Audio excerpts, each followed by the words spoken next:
Sarah Chen had always been careful about her daily routines. Living alone in the small mountain town of Cedar Ridge meant being smart about everything from grocery shopping to checking weather reports. At 28, she worked as a freelance graphic designer from her cozy cabin on the outskirts of town, where cell service was spotty and the nearest neighbor lived half a mile away. The morning started like any other Tuesday in late October. Sarah woke to the sound of wind rattling her windows and the first hints of winter in the air. She made coffee, checked her emails, and noticed her pantry was nearly empty. The storm that meteorologists had been tracking was supposed to hit by evening, which meant this was her last chance to get supplies before being snowed in for potentially several days. She grabbed her keys, pulled on her heavy jacket, and headed for her reliable Honda CR-V.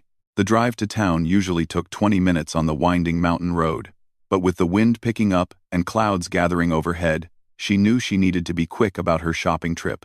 Cedar Ridge Market was busier than usual. Other locals had the same idea about stocking up before the storm. Sarah moved efficiently through the aisles, filling her cart with essentials: bread, milk, eggs, canned goods, batteries for her flashlight, and extra firewood starter. She also grabbed some comfort foods like hot chocolate and instant soup, knowing that power outages were common during mountain storms. The cashier, Mrs. Henderson, had worked at the market for 15 years and knew most customers by name. "Storm's gonna be a big one, Sarah," she said while scanning items. "You got enough supplies at that cabin of yours?" "Should be fine for a few days," Sarah replied, though she made a mental note to pick up a few more candles from the hardware store next door. "My generator's working, and I've got plenty of wood for the fireplace." After paying, Sarah loaded her groceries into the back of her SUV. The wind had grown stronger, and the first fat snowflakes were beginning to fall. She hurried into Peterson's hardware for candles and extra batteries, chatting briefly with old Mr. Peterson about the incoming weather before heading back to her vehicle. The drive home started normally. Sarah took her time on the familiar curves, her SUV handling the increasingly slippery road well. She had made this trip hundreds of times and knew every bend, every steep section, and every potential trouble spot. The snow was falling more heavily now, coating her windshield faster than her wipers could clear it. About 10 minutes into her drive home, Sarah noticed a dark pickup truck in her rearview mirror. It had been following at a consistent distance since she left town, which wasn't unusual since there was only one main road leading to the residential areas outside Cedar Ridge. But something about the vehicle made her uneasy. The driver seemed to be maintaining the exact same distance behind her, even when she slowed down for particularly tricky curves. Sarah tried to dismiss her concerns. Mountain communities were small, and it was perfectly normal for neighbors to end up driving the same route home. Still, she found herself glancing at the rearview mirror more frequently than usual. The pickup's headlights stayed steady behind her, neither gaining ground nor falling back. When she reached the turnoff for Pine Ridge Road, the route that led to her cabin, Sarah put on her signal early and took the turn. Her heart sank when she saw the pickup's headlights follow her onto the smaller, less traveled road. There were only 3 houses on Pine Ridge Road, and she knew the other 2 families well. Neither owned a dark pickup truck like the one behind her. The road to her cabin wound through thick pine forests, with limited visibility around each curve. Sarah's uneasiness grew into genuine concern. She pressed the gas pedal slightly, hoping to put some distance between herself and the pickup, but it seemed to match her speed perfectly. The falling snow was making the road increasingly treacherous, and she didn't dare go much faster. Her cabin came into view around the final bend, its windows dark and welcoming.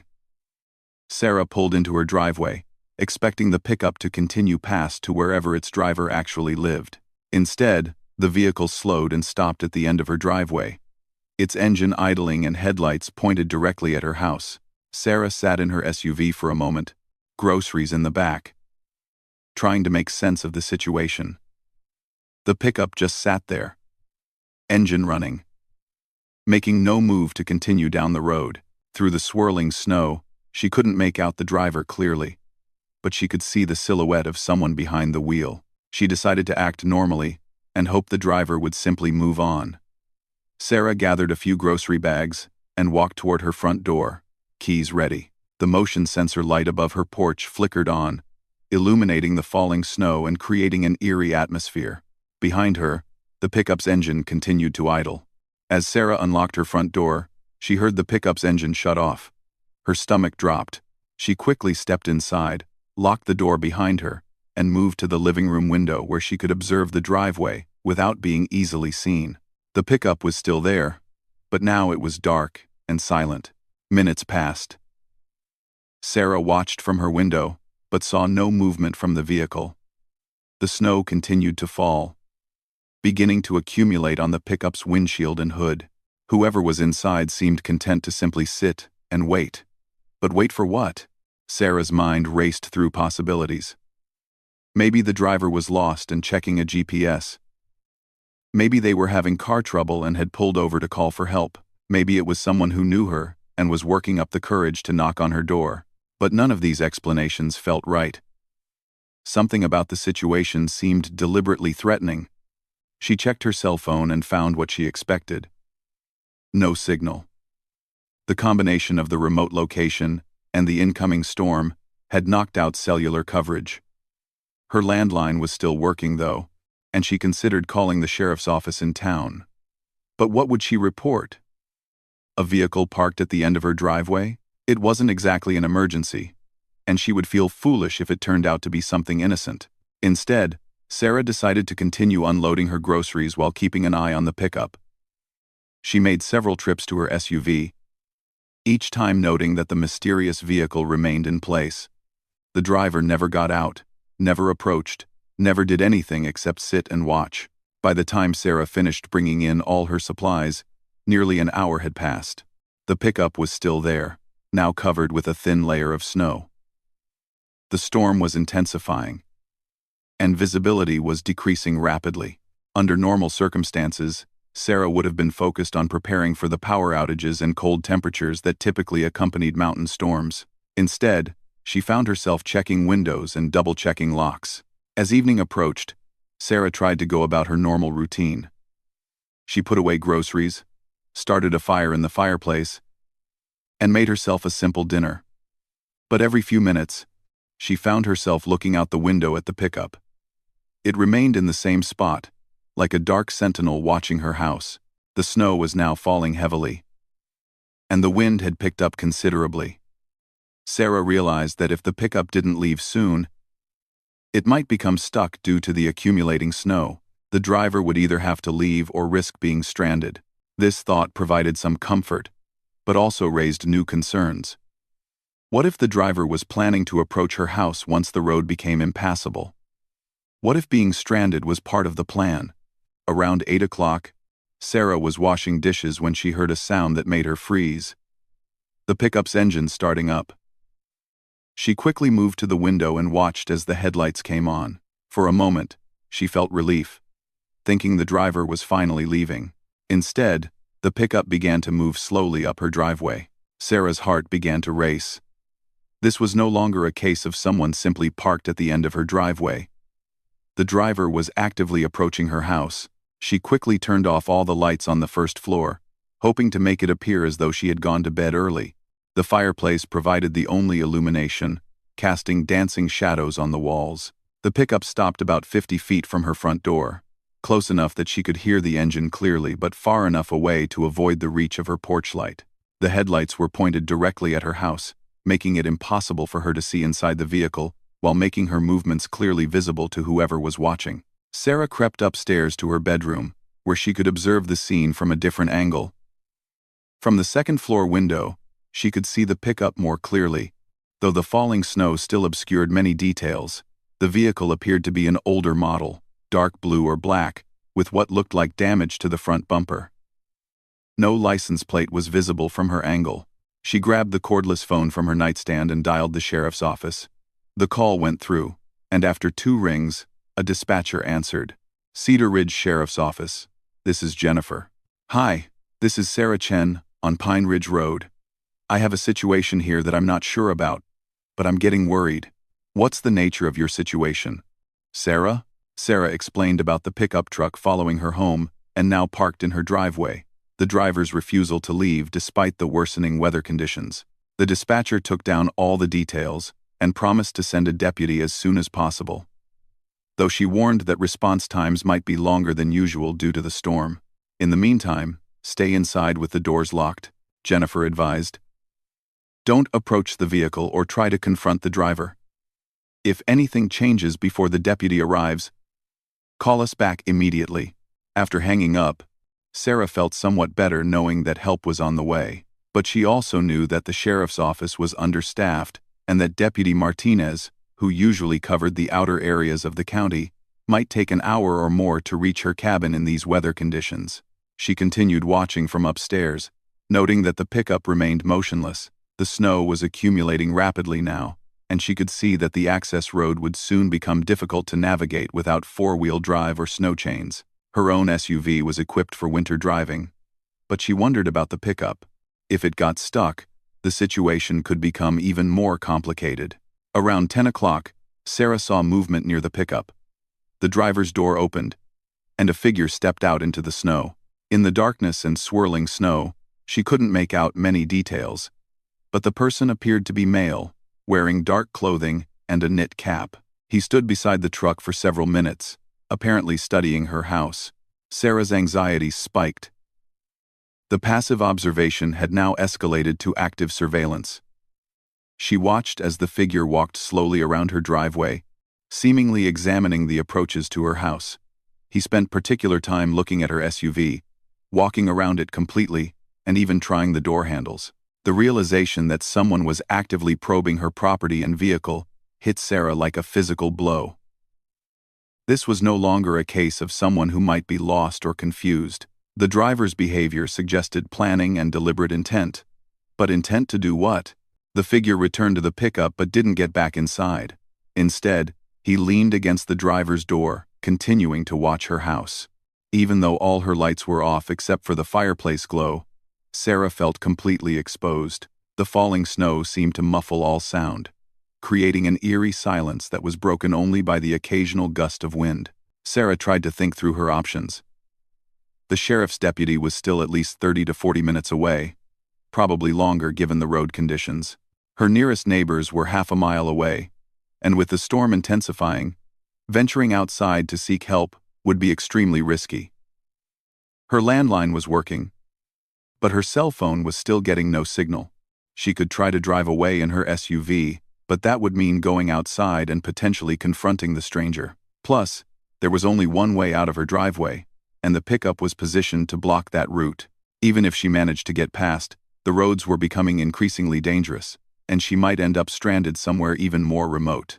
The smart thing to do was wait for the deputy while staying safe inside her locked house. Sarah had deadbolts on all her doors and secure locks on her windows. The cabin was solidly built, and she had emergency supplies if the power went out. As long as she stayed inside and remained calm, she should be able to wait out the situation safely.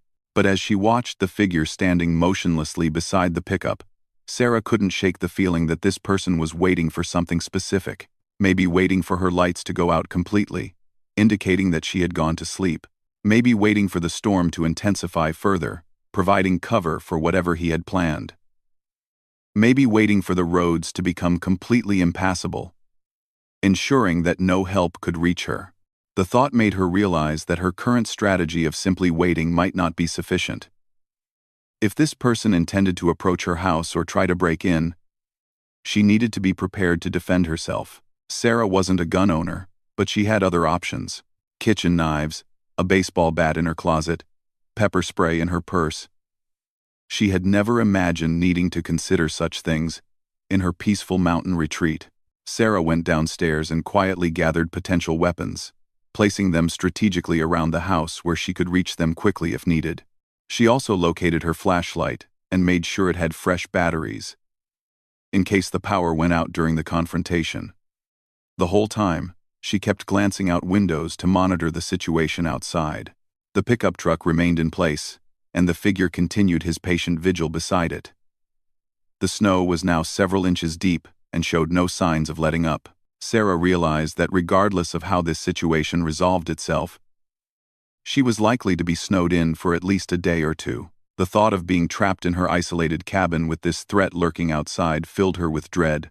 As she was checking the locks on her back door, Sarah heard a sound that made her blood run cold. Footsteps in the snow, approaching her house. Sarah froze at the kitchen window, her hand still on the back door lock. The footsteps were deliberate and measured, crunching through the snow as they circled her cabin. She counted the steps mentally, trying to track the intruder's location by sound alone. The footsteps moved from the driveway toward the side of her house, then continued around toward the back. Moving as quietly as possible, Sarah crept through her house, following the sound from window to window. The intruder seemed to be conducting a systematic inspection of her property, checking each potential entry point. When the footsteps paused near her bedroom window upstairs, Sarah held her breath. She could hear the person testing the window, trying to determine if it was locked. The footsteps continued their circuit around the house. Sarah realized with growing alarm that the intruder was looking for weaknesses, studying the layout of her property and identifying the best approach routes. This wasn't random vandalism or a simple break-in attempt. Someone had planned this carefully. When the footsteps finally stopped, Sarah strained to listen for any indication of where the person had gone. The silence was worse than the sound of movement had been. At least when she could hear footsteps, she knew where the threat was located. Now, the intruder could be anywhere outside her house. Sarah made her way back upstairs to her bedroom window, where she had the best view of the driveway and front yard. The pickup truck was still there, but she couldn't see the driver anywhere. The falling snow had erased most of the footprints, leaving only faint depressions that were rapidly being filled in. She checked her watch. 10:45 p.m. The deputy should arrive within the next 20 minutes if road conditions hadn't gotten too bad. Sarah tried to calculate how much snow had fallen and whether the access road would still be passable. Mountain storms could dump snow quickly, and she estimated at least 6 inches had accumulated since the stranger first appeared. A sound from downstairs made Sarah's heart skip. It was subtle, barely audible over the wind, but definitely came from inside her house. Someone was trying to open her front door. Sarah grabbed the baseball bat from her closet and moved to the top of the stairs. From this position, she could see the front door and would have the advantage of higher ground if someone managed to get inside. The deadbolt was solid, and she had tested it many times, but the thought of someone actively trying to break in made her feel vulnerable and exposed. The door handle rattled again, more forcefully this time. Sarah could hear someone testing the lock, trying to determine how secure it was. Then came a different sound. The scraping of metal against metal. The intruder was trying to pick the lock. Sarah's hands shook as she gripped the baseball bat. She had never been in a physical confrontation in her life.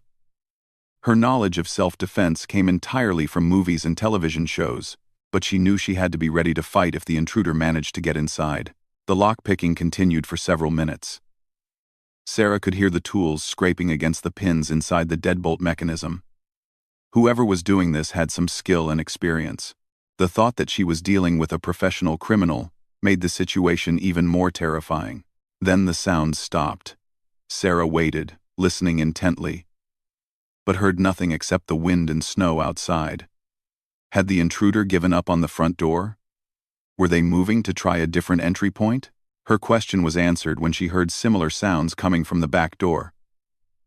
The person had moved around to test her rear entrance, which was slightly more secluded and not visible from the road. Sarah realized she needed to be in a position where she could monitor both doors simultaneously.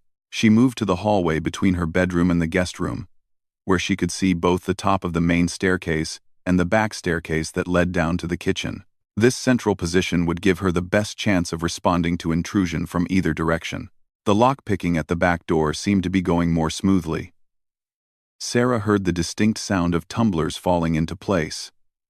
Her back door had an older lock, installed by the previous owner, and apparently it was easier to defeat than the newer deadbolt on the front door. Sarah heard the back door open. Her worst fears had been realized. Someone was now inside her house, and she was alone, with no way to call for immediate help. The deputy might arrive in 15 minutes, or might not arrive for an hour, depending on road conditions. She was on her own. Moving as quietly as possible, Sarah positioned herself at the top of the back stairs, where she could see down into the kitchen. She gripped the baseball bat with both hands, trying to remember everything she had ever heard about self-defense. Stay calm. Use the element of surprise. Aim for vulnerable areas. Don't let fear paralyze you. She could hear the intruder moving carefully through her kitchen, opening cabinets and drawers. The person seemed to be searching for something specific, rather than just looking for valuables to steal. Sarah heard her silverware drawer open, followed by the sound of knives being examined. The realization that the intruder was arming himself with her own kitchen knives sent a chill through Sarah's entire body. This person wasn't just looking to steal her belongings. The methodical search, the careful surveillance, and now the selection of weapons all pointed to something much more sinister. Sarah tried to think of escape routes. The front door was still locked from the inside, but getting to it would mean exposing herself by crossing the main hallway. The windows upstairs were too high to jump from safely, especially in the snow and darkness. Her best option might be to barricade herself in her bedroom and hope the deputy arrived before the intruder found her. But then she heard footsteps on the back stairs. The intruder was coming upstairs, moving slowly and quietly but not making any real attempt at stealth. Sarah realized that her house lights had been off for over an hour, and the person probably assumed she was asleep.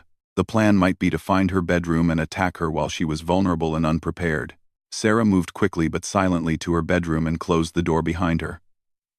The lock was just a simple privacy lock, not designed for security, but it might buy her a few extra seconds. She pushed her dresser in front of the door, creating a barricade that would at least slow down an intruder and make noise if breached. From her bedroom window, Sarah could see that snow was still falling heavily.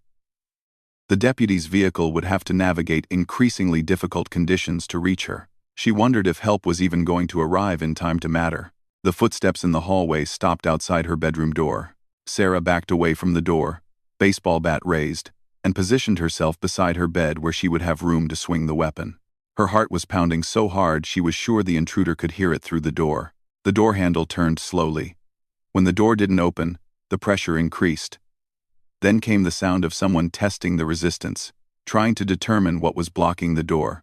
Sarah heard a low voice. The first sound the intruder had made, that confirmed he was male. "I know you're in there." The voice was calm and conversational, which somehow made it more terrifying than if he had been shouting or aggressive. This person was completely confident and in control of the situation. "I'm not going to hurt you if you cooperate," the voice continued. "I just need you to come downstairs so we can talk." Sarah said nothing, hoping that silence might convince him she wasn't actually in the room. But the assertion about not hurting her if she cooperated told her everything she needed to know about his real intentions. People who genuinely meant no harm didn't break into houses in the middle of snowstorms. The door handle rattled more forcefully. Then came a thudding sound as the intruder threw his weight against the door. The dresser held, but Sarah could see the door frame beginning to flex under the pressure. "This is just making it harder on both of us," the voice said. "The road is getting blocked by snow. Nobody's coming to help you. We can do this the easy way or the hard way. But we're going to do it." Sarah realized that the intruder knew about her call to the sheriff's office. He had either seen the deputy's expected arrival and planned accordingly, or had been monitoring police communications somehow. The casual mention of the blocked road suggested he was prepared for a prolonged encounter. The thudding against the door continued, more forcefully now. The dresser was sliding backward across the floor, despite Sarah's efforts to brace it. She estimated she had maybe 30 seconds before the barricade failed completely. Sarah looked around her bedroom for anything that could help her. The window was her only potential escape route, despite the drop and the weather conditions. The roof of her front porch extended below her bedroom window, and if she could lower herself onto it, she might be able to climb down and escape into the woods. Another powerful impact against the door caused the dresser to slide back another foot. Sarah could see the door beginning to open at the top where the frame was bending. She made her decision. Moving quickly to the window, Sarah unlocked it and slid it open. Cold air and snow immediately rushed into the room, but she ignored the discomfort. The porch roof was about 8 feet below her window, covered with snow but appearing solid enough to support her weight. Sarah grabbed her heavy coat from the closet and put it on over her sweater. She stuffed her cell phone and house keys into the pockets, though she knew the phone was useless without signal. She also grabbed a small flashlight from her nightstand drawer. Behind her, the bedroom door finally gave way. The dresser toppled over with a crash, and Sarah heard footsteps entering her room. She didn't look back. Instead, she climbed through the window and lowered herself as far as possible before dropping onto the porch roof. The impact knocked the wind out of her, and she slid several feet across the snow-covered shingles before managing to stop herself. She could hear the intruder in her bedroom, realizing she had escaped through the window. "You're just making this harder on yourself," the voice called after her. "You can't get far in this storm." Gore. Sarah crawled to the edge of the porch roof and looked down. It was about a 10-foot drop to the ground, but the snow had accumulated enough to provide some cushioning. She could hear the intruder moving around inside the house, probably looking for the best way to follow her. Taking a deep breath, Sarah rolled off the edge of the porch roof and dropped into the snow below. The landing jarred her knees and sent a shock through her spine, but she didn't think anything was seriously injured. She was outside, in the middle of a snowstorm, wearing only a coat over her regular clothes. But she was alive and free. Sarah looked back at her house and saw light moving around inside. The intruder was using a flashlight to search for her, and she could see the beam moving from window to window as he tried to figure out where she had gone. The snow was falling so heavily that visibility was limited to maybe 20 feet in any direction. This would work both for and against her. The intruder would have trouble tracking her in the storm, but she would also have difficulty navigating to safety.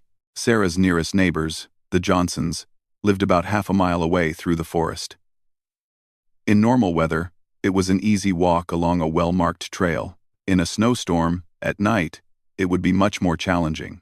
But it was her best option for finding help and getting away from the intruder. She started moving away from the house, staying close to the tree line where the snow was less deep and her footprints would be less obvious. Behind her, she could hear the intruder moving around inside the house, apparently still searching room by room.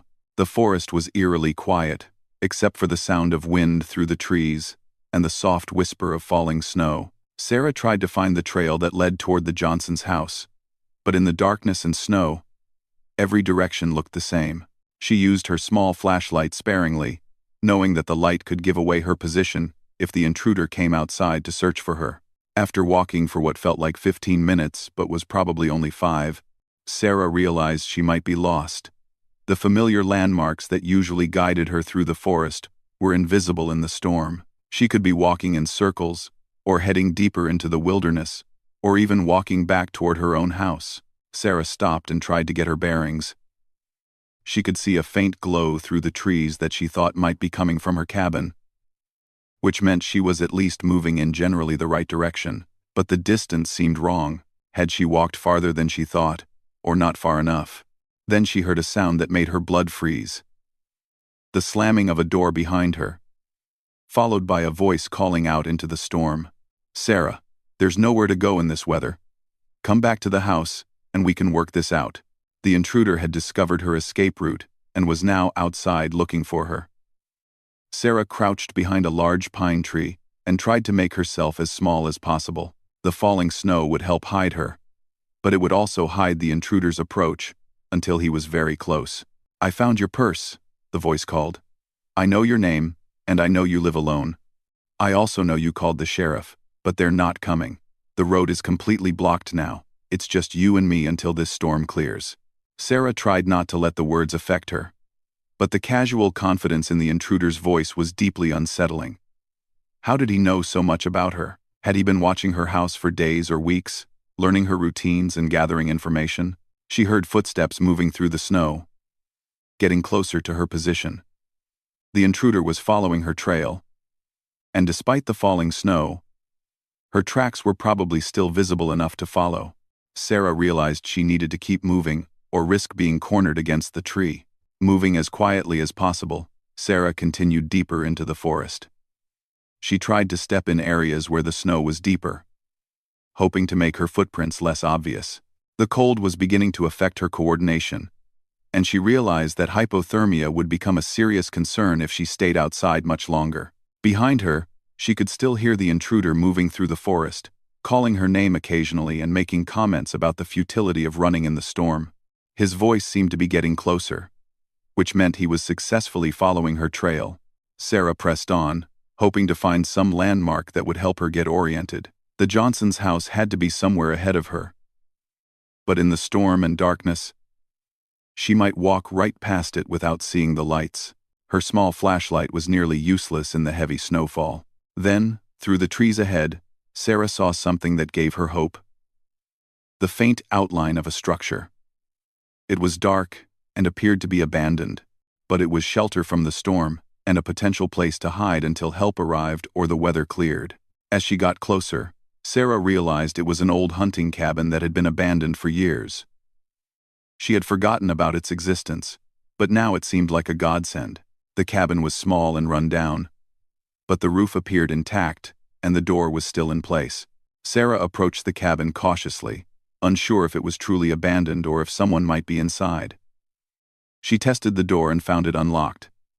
The interior was dark and smelled of dampness and decay, but it was warm compared to the storm outside. Using her flashlight briefly, Sarah could see that the cabin contained basic furnishings, an old cot, a small table, and some shelving along the walls. There was no electricity or heat, but there was a small wood-burning stove that might still be functional. More importantly, the cabin had windows that would allow her to watch for the intruder's approach while staying hidden from view.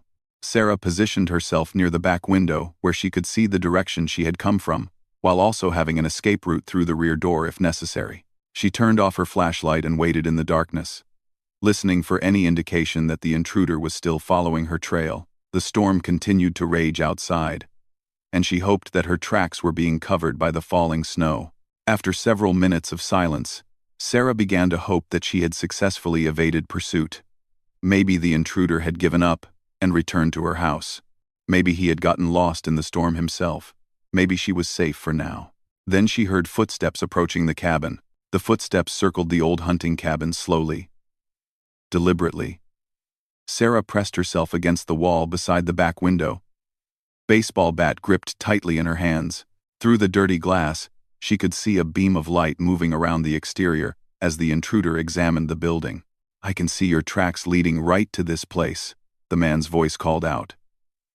"The snow isn't falling fast enough to cover them completely. You might as well come out now and save us both some trouble." Sarah remained silent, hoping he might be bluffing about the tracks. But deep down, she knew he was right. Her desperate flight through the forest had left a clear trail that even heavy snowfall couldn't erase quickly enough. The front door creaked open. Sarah's heart pounded as she heard the intruder step inside the cabin. She could see the glow of his flashlight moving around the main room, checking the corners and examining the few pieces of furniture. The cabin was small enough that it wouldn't take him long to search every hiding place. She had two options: stay and fight, or try to escape through the back door while he was distracted. Fighting seemed like a poor choice, given that he was likely stronger and definitely more experienced with violence. But running back into the storm would mean leaving tracks again, and this time she might not find another shelter. The flashlight beam moved closer to her position. Sarah realized the intruder was being methodical, checking each area thoroughly before moving on. In seconds, he would round the corner and discover her hiding spot. Sarah made her decision. As quietly as possible, she turned the handle on the back door and slipped outside into the storm. The wind immediately hit her with stinging snow, but she forced herself to move quickly and quietly away from the cabin. Behind her, she heard the intruder's voice. "Smart girl. But you can't keep this up all night." Sarah ran through the forest, no longer concerned about leaving tracks since stealth had failed her. Her only advantage now was speed and her knowledge of the local terrain. The Johnsons' house had to be close, and if she could reach it before the intruder caught up, she might finally find safety. The snow was now more than ankle deep, making each step an effort. Sarah's jeans were soaked through, and her hands were beginning to go numb despite her gloves. She estimated the temperature had dropped below 20 degrees, and the wind made it feel even colder. Behind her, she could hear the intruder crashing through the forest in pursuit. He was no longer trying to be quiet, apparently confident that he could overtake her before she reached help. The sound of breaking branches and heavy footsteps was getting closer. Sarah pushed herself harder, ignoring the burning in her lungs and the ache in her legs. She jumped over fallen logs and ducked under low branches, using her familiarity with the forest to navigate obstacles quickly. But the intruder seemed to be gaining ground steadily. Then, through the trees ahead, Sarah saw the most beautiful sight imaginable. The warm yellow glow of electric lights. The Johnsons' house was visible through the storm. Maybe 200 yards away, she could see smoke rising from their chimney and light coming from their living room windows. Sarah summoned every bit of remaining energy and sprinted toward the house. Behind her, she heard the intruder curse as he realized her destination. His footsteps became more urgent, crashing through the underbrush with abandon. The Johnsons' front yard opened up before her, and Sarah ran across it toward the front door. She pounded on the door with her fists while pressing the doorbell repeatedly. "Help! Please help me! Someone's chasing me!" she yelled. The porch light came on almost immediately, and Sarah heard multiple voices inside the house. The door opened to reveal Bill Johnson, a retired forest ranger in his 60s, wearing pajamas and a confused expression. "Sarah? What in the world?" "Someone broke into my house," Sarah gasped, looking back toward the forest. "He's been chasing me through the woods. Please. I need to call the police." Bill immediately stepped aside to let her in, and his wife Martha appeared from the hallway, wrapping Sarah in a warm blanket. The sudden transition from the storm to the heated house made Sarah's entire body shiver uncontrollably. "Call Sheriff Martinez," Bill told Martha while moving to look out the front window. "Tell him we have Sarah Chen here and there's an intruder on the loose." Martha hurried to the phone while Bill continued watching the yard. "I don't see anyone out there now," he said. "But let me get my rifle just in case." Sarah sat on the Johnsons' couch, still shaking from cold and adrenaline. The familiar surroundings of her neighbor's living room seemed surreal after the terror of the past few hours. Martha brought her hot coffee and sat beside her, offering comfort while Bill maintained watch at the windows. "The sheriff's office is sending someone as soon as they can get through," Martha reported after hanging up the phone. "But Deputy Martinez is stuck behind a tree that fell across the road about 2 miles from here. He's trying to get road crews to clear it, but it might take a while." Sarah felt a mix of relief and continuing anxiety. She was safe for now, but the intruder was still out there somewhere. And with the roads blocked, professional help was still hours away. Bill Johnson had retrieved his hunting rifle and was checking to make sure it was loaded. "Sarah, can you describe this person who was chasing you?" Sarah provided as much detail as she could remember. The dark pickup truck, the systematic surveillance of her house, the methodical way he had broken in and searched her property. Bill listened grimly, his expression growing more serious with each detail. "This doesn't sound like a random break-in," Bill observed. "Someone planned this carefully." "Do you have any idea why someone might target you specifically?" Sarah shook her head. She lived quietly, worked from home, and had few conflicts with anyone. The thought that someone had deliberately selected her as a target was deeply unsettling. "Could be someone who's been watching the area, looking for isolated houses with single occupants," Martha suggested. "Especially with this storm providing cover." They spent the next hour discussing possibilities while keeping watch for any sign of the intruder. Sarah gradually warmed up and stopped shivering. Though the psychological impact of the evening's events was still overwhelming, every sound outside made her tense up, expecting to see the intruder's face appear at a window. Around 1:30 a.m., they heard the sound of a vehicle engine struggling through snow. Bill looked out the window and saw headlights approaching slowly up the driveway. "That's Deputy Martinez's cruiser," Bill announced.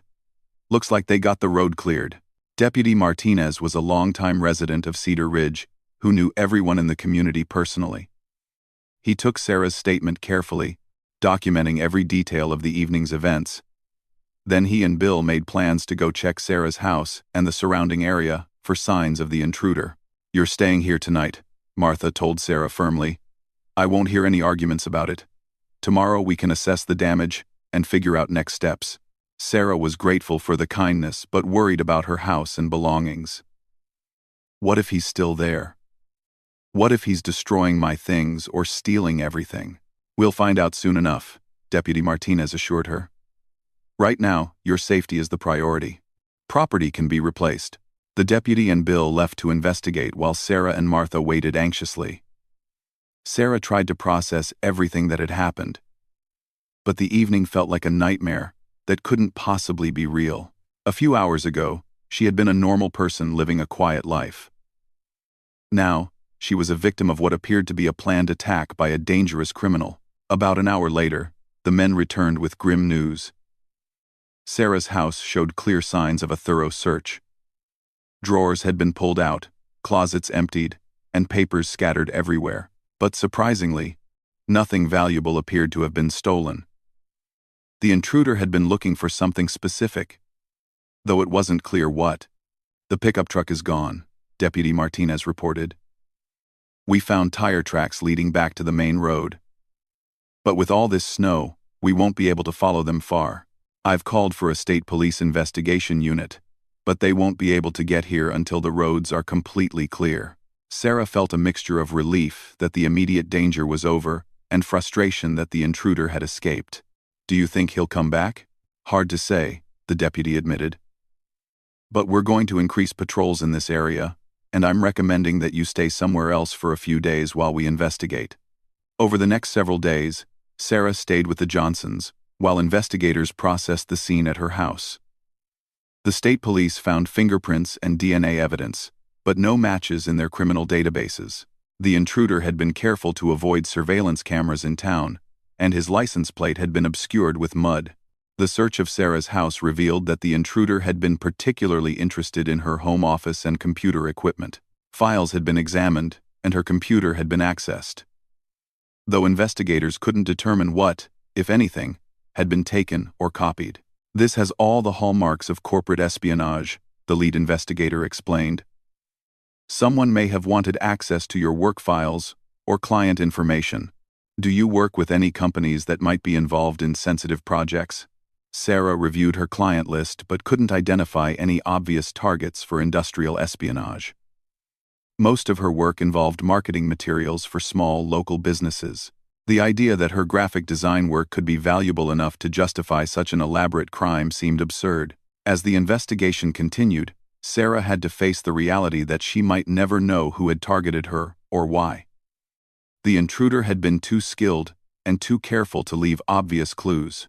Security cameras were installed at her house, along with improved locks and an alarm system, but the sense of safety she had once felt living alone in the mountains was gone forever. 3 weeks later, Sarah was back in her house, but still jumping at every unexpected sound. The Johnsons had become close friends, and Bill made a point of checking on her daily. The sheriff's department maintained increased patrols, and Deputy Martinez stopped by regularly to provide updates on the investigation. Then, one morning, Sarah received a phone call that changed everything. "Miss Chen, this is Agent Rebecca Torres with the FBI," the voice said. "We believe the person who broke into your house may be connected to a larger criminal organization we've been tracking. Can we meet to discuss some additional questions?" Sarah learned that her intruder was likely part of a sophisticated network that targeted remote homes for reasons ranging from identity theft to establishing safe houses for other criminal activities. Her house had probably been selected not for her work, but for its isolated location and single occupant. The FBI investigation ultimately led to the arrest of 6 individuals operating throughout the mountain regions of 3 states. Sarah's description and the physical evidence from her house provided crucial links that helped break the case open.